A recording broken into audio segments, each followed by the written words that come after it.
which honestly I thought would be the last time we spoke before Christmas. President Zelensky visited the United States. We have two short clips of him with President Biden. President Biden does the speaking, but I want your thoughts on this. Gary, play these clips back to back, please. The American people have been with you every step of the way, and we will stay with you. We will stay with you for as long as it takes. He continues to be wrong. The sooner he makes it's clear that he cannot possibly win this war, that's when the time we have to put this president in a position to be able to decide how he wants the war to end. Now, why does the president of the United States say things like that when he must know that they can't be true? Well, he also subsequently said, "We will stay with Ukraine as long as it is there." Wow. That sounds more like the president of Poland than the president of Ukraine. We'll get to the vice minister of Poland in a minute. You wrote a piece about him. Yeah. But is the president receiving truthful intel, or is this just for Ukrainian consumption that he made this statement standing next to President Zelensky? No, I think it's for the consumption of the collective West. Remember, this narrative cannot be dropped. It cannot be abandoned until it's unambiguously destroyed. And that narrative says Ukraine is winning and Ukraine is going to win. And anything that deviates from that line is unacceptable. Remember, he's asking for billions and billions, 45 billion in addition to the defense budget, which is 858 billion. And how do you do that unless you insist that your client state that's fighting this proxy war for you is not only winning, but can win and will win? The numbers, Colonel, are staggering. In the original appropriation for Ukraine, there were two of them. It came to 65 billion. President Biden asked for another 37 billion.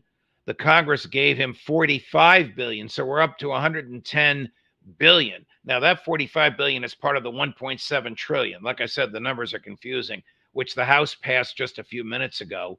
So it seems as though all this is going to make its way there, either in hardware or in cash. And as we know, over the objections of Senator Paul in the Senate and Congressman Massey in the House, mutual friends of yours and mine, who offered amendments to have an inspector general certify that this is what we sent and this is where the cash is going and this is where the armaments are going. No inspector general, no American to receive the stuff whatsoever.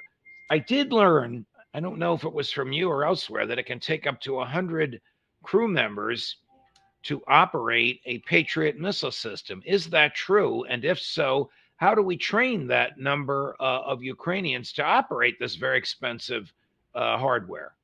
Well, the answer is yes. And let me just go back and revisit the money one more time, because Sure. People need to understand that what we're doing is moving money from one pocket to another as far as the taxpayer is concerned. We're taking money from the Treasury and essentially divesting ourselves of it through the Department of Defense, moving it over to the defense industries and their constituents.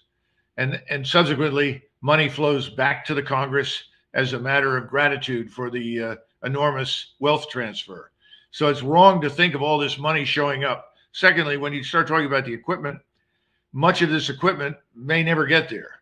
Much depends on how much longer Ukraine lasts. And as we'll discuss in this hour, in this 30 minutes or so, I'll point out I'm not sure they're going to be around long enough to absorb and assimilate anything. Now, as far as Patriot goes, it's one battery, presumably 8 launchers, 128 missiles per launcher, and about 93 men in the battery, probably a few more, because we're ostensibly supposed to train people. But frankly, if we try to train people, it'll be 3 to 4 to 5 months before this thing ever gets into action. I suspect we'll end up with contractors, U.S. soldiers and, retired or former, operating as contractors, making this equipment work. It's only point defense. You can protect portions of things, a portion of Kyiv or key military installations, but it's not going to have any significant impact on the battle once it arrives anyway. You wrote recently about the vice Minister of Defense. I think I have the title. Deputy Minister of correctly, Defense, right. Of Poland, Right. who sounds as antagonistic as the president of Poland and as promoting war as the president of Poland. What did he say, and how do you analyze it?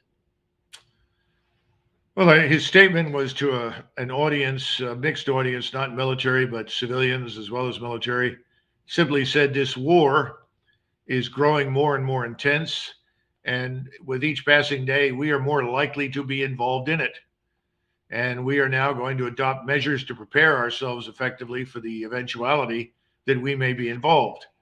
And then subsequently, there was some discussion of mobilizing 200,000 Polish reserve soldiers. Now, when that's going to happen, I don't know. Somebody mentioned recently that it may already be underway. I don't know. It could be. I thought it would happen after the new year. Colonel, are there elements in the American globalist establishment? All right, I got to define the term. The State Department, their buddies in Europe, members of Congress, the West Wing, that want the United States in a hot war, soldier to soldier, against Russia? I would hesitate to say yes, but you can't say no. So let me try to explain what I'm talking about. All right. And throw in the name of, this is to raise your blood pressure, Colonel, no matter how much I love you, Senator Lindsey Graham. Yeah, Lindsey Graham. Well, first of all, let's understand that I don't think anybody in their right mind wants a direct military confrontation with Russia. The problem is that we in the West do not see Russia as Russia is. We see it through this distorting lens. We either impute to it Soviet-like attributes or evil attributes, whatever you want to call it. We tend to view it through the lens of our own notion of economic power and wealth. And you reach utterly false assumptions about Russia. Assumption number one, Russia is really weak. Russia can't stay the course. All we have to do is double down and we'll attrit them. We'll wear them out. No, it's the exact opposite. That's an impossibility, as they've demonstrated already economically. Secondly, their military is no good. It's no good because when they came in, they were soft. They didn't come in hard. They didn't do very well. They seem to have been defeated, all of which is erroneous nonsense, completely misunderstands what Putin was about, what the Russians were trying to achieve. So they believe in their heart of hearts that if we were to show up on the battlefield in Western Ukraine, cross the Polish border with Polish allies, maybe some Romanian forces too, that the Russians would be so intimidated and so afraid that they would immediately say, stop, let's stop, please don't come into this. And they're wrong. They're very wrong. In fact, there's a real appetite in Russia, to be perfectly blunt with you, to do real damage to our forces if they get the opportunity. So I think you've got a misapprehension of the danger and the level of response that it will elicit. And now we have a much larger, very different Russian army in the field. This is now a wartime theater. Ukraine is no longer being treated with kid gloves. Initially, they said, no, the Ukrainians are our brother Slavs. We don't want to harm Ukrainians. We don't want to do damage to infrastructure. We want to get along so that we can build a new peace. That's gone. The Russians now have decided there is no way to negotiate an end to this. No one will negotiate in good faith. Therefore, we must crush the enemy. That's what's coming. Let me play for you what your former colleague, General David Petraeus, said about Putin's miscalculation, about his ability only to go so far as what is domestically palatable, his phrase, and about, I think you'll really take issue with this, the absence of training or the poor training of the Russian military. Gary? He is obviously completely miscalculated from the very beginning. He has reacted as Ukraine has seized the strategic initiative as it launched counteroffensives, first won the battles of Kiev and other northern cities, of Kharkiv, retook part of the area that is to the west of the Dnipro River down in the south, and launched a very impressive counteroffensive in the east. He's tried everything he can that would be domestically palatable to mobilize additional forces. It's not going well. They aren't training and equipping them adequately at all.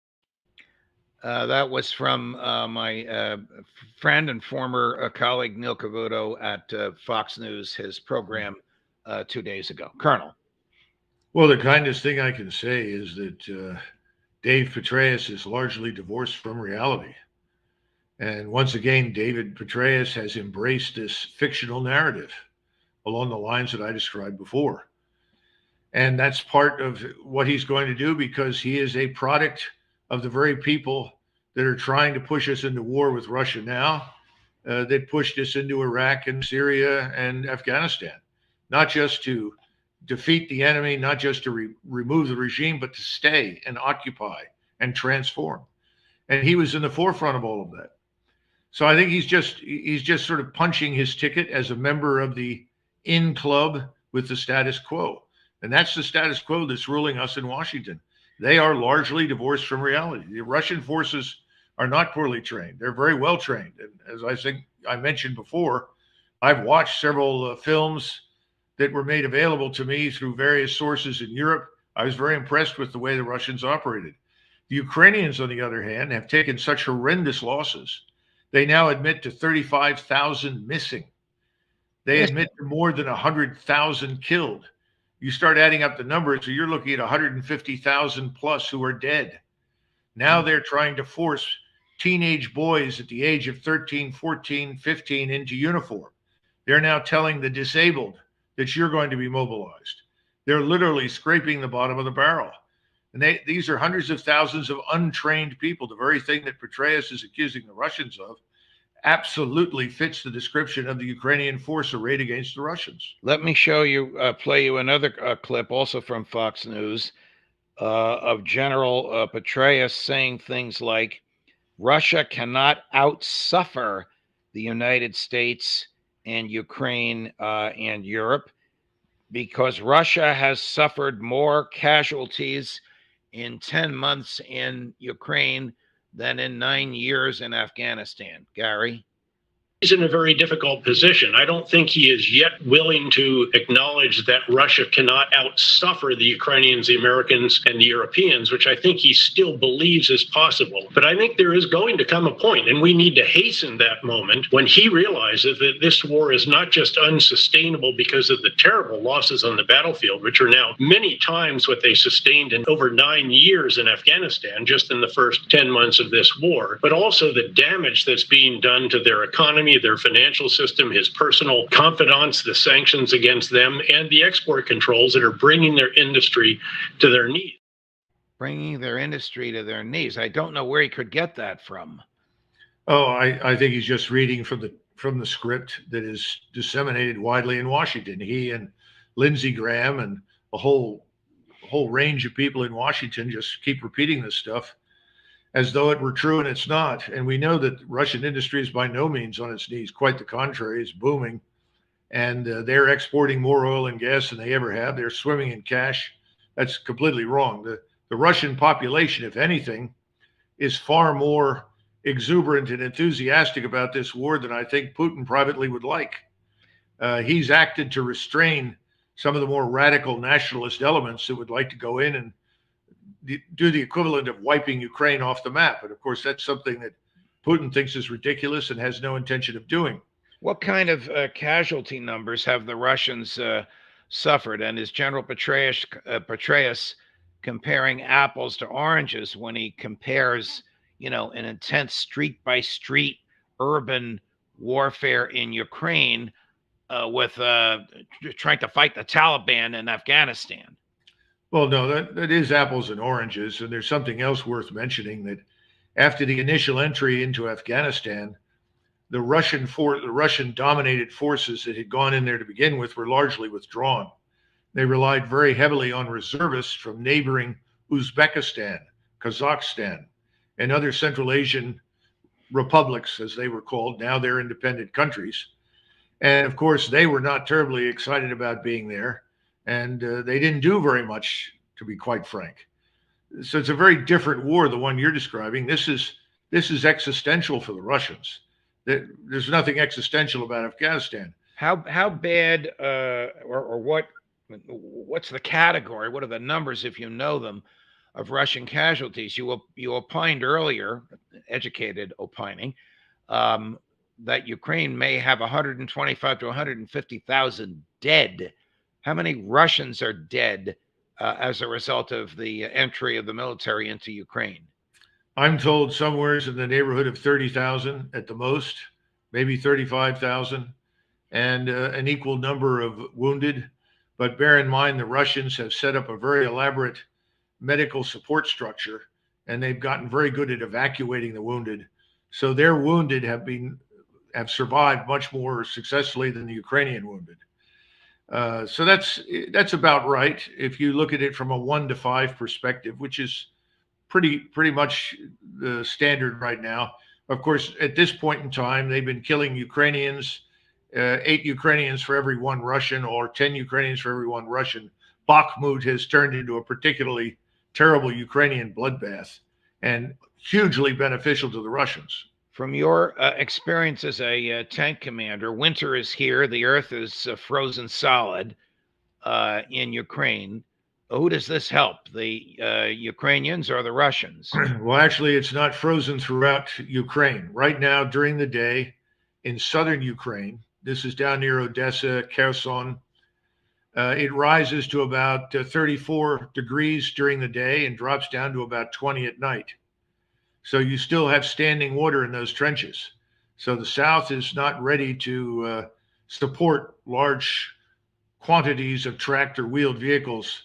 The North is absolutely frozen solid, but it looks more and more as though the Russians would like to complete their task in Donbass first. They want to eliminate all the Ukrainian forces that are in Donbass. So who gains by frozen ground? The Russians, immediately. That is very much in to their advantage. I mean, nobody likes fighting in the mud. I mean, right. The mud is ugly for both sides, but the mud makes it harder for a swift offensive than it would be if it were frozen. So how do the Russians move? They don't move on foot. Do they move in tanks? Do they move in trucks? Do they move in trains? How do the troops get from the Russian-Ukrainian border into the inner parts where the fighting is? Well, they go a certain distance in tracked or wheeled vehicles, but most of the fighting that you see happening along the line of contact, which is about 400 miles, is actually on foot. And it's very grueling, very demanding physically, very slow and incremental. But remember, this was always an economy of force measure. It was designed to grind up as many Ukrainians as possible at the lowest possible cost to the Russians. That's what's been going on in southern Ukraine. It continues. It's worked brilliantly. And Surovikin, the theater commander, has said that continues until he's ready to launch his offensives. When the offensives are launched, it will be a very different battle. But the interesting part is that the Ukrainians have taken so many casualties in the south, we're beginning to hear reports that they're on the verge of collapse. And that's why we're hearing about teenage boys age 13, 14, 15 pressed into service, right. The disabled. And we're getting videos that are coming in now from Ukrainian soldiers. They disappear almost as quickly as they appear naturally, where some of the Ukrainian soldiers are saying, well, the people in Kyiv better be hopeful that the Russians get to them before we do, because the Russians will probably put them in jail. If we get to them, we'll kill them. There's a lot of these are Ukrainian soldiers, yes, talking about the people back home. Yes, talking about the people in the government. Oh. Because they see Zelensky's government as largely remote from them. They see no evidence that anybody gives a damn about them. They're running out of food. They don't have proper clothing. They're freezing. They're taking heavy casualties. Did President driven back. Did President Zelensky do himself any good with that speech to a joint session of Congress 2 nights ago? I don't think Zelensky was talking to anybody in Ukraine. I think he was basically talking to the collective West, and he spun the narrative. I think behind the scenes, he was very, very blunt. I mean, he came close to it a couple of times in his speech when he said, "You've given us a lot, but it's not enough." And you go back to that interview that was conducted by The Economist. Right. You listen to Zelensky, read that interview, read what Zaluzhny, the general, says. These people are at the end of their tether. And they told the people at the CIA, they told the people in the Pentagon, they told the people in the White House, if you don't come in and rescue us, we are going to be annihilated. We are not going to withstand what is coming. They're not fools. They know what's coming. We have satellite coverage. We've shown them the pictures. They know what kind of force is going to attack. Last area of our inquiry, President Putin, just about 72 hours ago, made some interesting statements. I'd love your take on them, Colonel. Here's President Putin. Our goal is not to spin the flywheel of military conflict, but on the contrary, to end this war. We will strive for an end to this, and the sooner, the better, of course. And again, all armed conflicts end one way or another with some kind of negotiations on the diplomatic track. Sooner or later, any parties in a state of conflict sit down and make an agreement. The sooner this realization comes to those who oppose us, the better. We have never given up on this. Is he sending the West a message? I think he's sending the West a message. He's also telling the Ukrainians quite clearly that what he will launch, when he finally launches it, sometime in January, early February at the latest, is a war-winning offensive. In other words, this is designed to terminate the conflict. He understands the longer that this lasts, the greater the danger of unwanted confrontation between us and him. He's very sensitive to that. He's not a fool. He doesn't want that. We shouldn't want it either. And then he's also saying, even when this happens and I launch these offensives and I crush the enemy, when the enemy surfaces and said, we've had enough, he will talk to them and he will negotiate an end to this. We are the ones that keep saying no negotiation. We're the ones that say unconditional surrender to you, Mr. Putin. That was effectively Lindsey Graham's comment. Mr. Putin, unless you go out in the middle of Red Square and shoot yourself through the head and commit suicide, there can be no negotiated settlement. This is absurd. Is anybody whispering? Is anybody whispering into Tony Blinken, Lloyd Austin, Ron Klain, Joe Biden's ear? It's time to sit down and talk? Well, just remember, he channeled deliberately. I mean, I assume that Bob Kagan, somebody like that, wrote the speech for Zelensky because he channeled the neocon hero FDR. Yeah. What very few people understand is when FDR demanded unconditional surrender in Tehran, Stalin told him, why did you do that? This has made this war much worse than it would have been. We wanted people to give up so that we can end this war and stop losing people. You've made this war last longer. And FDR just sat there and looked at him like, Right. That's what we're doing. We are prolonging this war. Colonel, I can't thank you enough for all the invaluable information you have given to the Judging Freedom audience. I look forward to working with you next year. It's been just terrific. Merry Christmas and Happy New Year to you and your family. Merry Christmas and Happy New Year, Judge. God bless you all. Thank you. Thank you, Colonel. You're a great man. To the Judging Freedom audience, Merry Christmas and Happy New Year to all of you. A year ago at this time, Judging Freedom had 93 viewers a week. We now have, thanks to Colonel Macgregor, Scott Ritter, and others, and your faithfulness, we now have north of 1 million viewers a week. This is an extraordinary growth in just 1 year. We'll have some exciting news about more from Judging Freedom after the first of the year. We'll be quiet next week unless there's some great news event here or abroad. I wish you and your families Merry Christmas and Happy New Year.